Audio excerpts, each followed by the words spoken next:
It was a long, empty highway somewhere in Arizona. Jake had been driving rigs for years. Night shifts didn't bother him, but he always avoided mile marker 147. Truckers talked about it.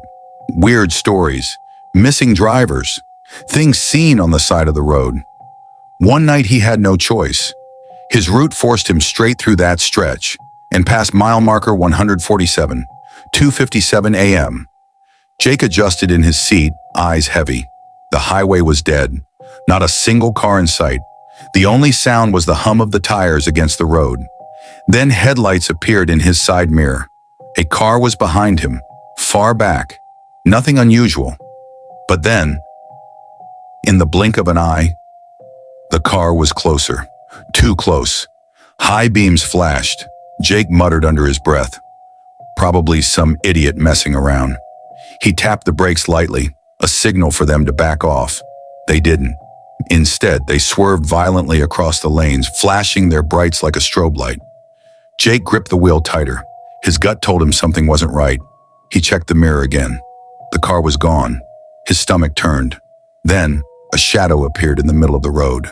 Tall, thin, facing him. Jake's instincts took over. He yanked the wheel to avoid hitting whatever it was. His truck skidded, tires screeching. The shadow didn't move.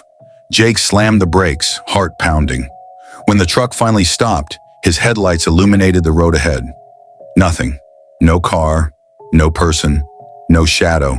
Just the empty highway stretching into the dark. His breath was shaky as he put the truck back in gear. He needed to get the hell out of there. Then, his CB radio crackled, static. Then a voice. 147. Jake's blood ran cold. The radio was off. He hadn't touched it. Then, knocking. 3 slow knocks on his driver's side door. Jake turned, every muscle locking up. Outside his window, a pale hand pressed against the glass. Fingers too long. Tap, tap, tap.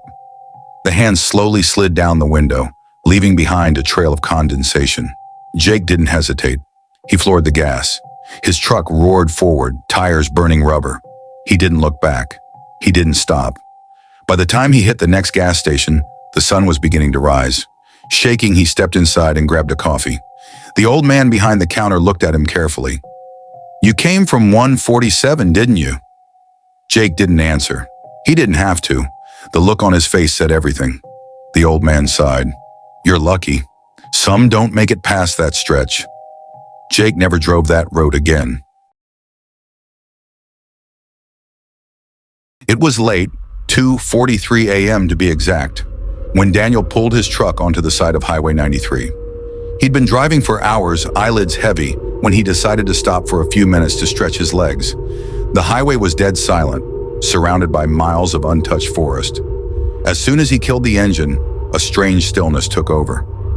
No crickets, no wind, just an unnatural silence. He had driven this route many times, but tonight felt wrong.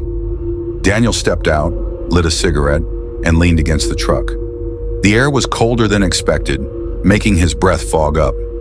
He exhaled slowly, trying to shake off the uneasy feeling crawling up his spine. That's when he heard it, a whistle, a soft, deliberate tune coming from the tree line. Daniel stiffened, cigarette paused midair. No houses, no campsites. Who the hell would be whistling out here this late? He squinted into the dark woods but saw nothing. He pulled out his phone for the flashlight. Dead. That was strange. He had just checked the battery 20 minutes ago. It was at 70%. Then came the sound of leaves crunching. Daniel's breath caught in his throat. Something was moving in the trees, just beyond his line of sight.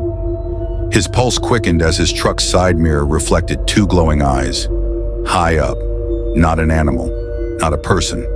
Something else. Whistle. Closer this time. Daniel's body screamed at him to move, but he was frozen. The eyes didn't blink. They just watched. A snap. A branch breaking. Then in an instant, the glowing eyes shifted. Not walked, shifted. 1 second they were there. The next they were feet away. Daniel turned and yanked open his truck door, but before he could climb in, thump.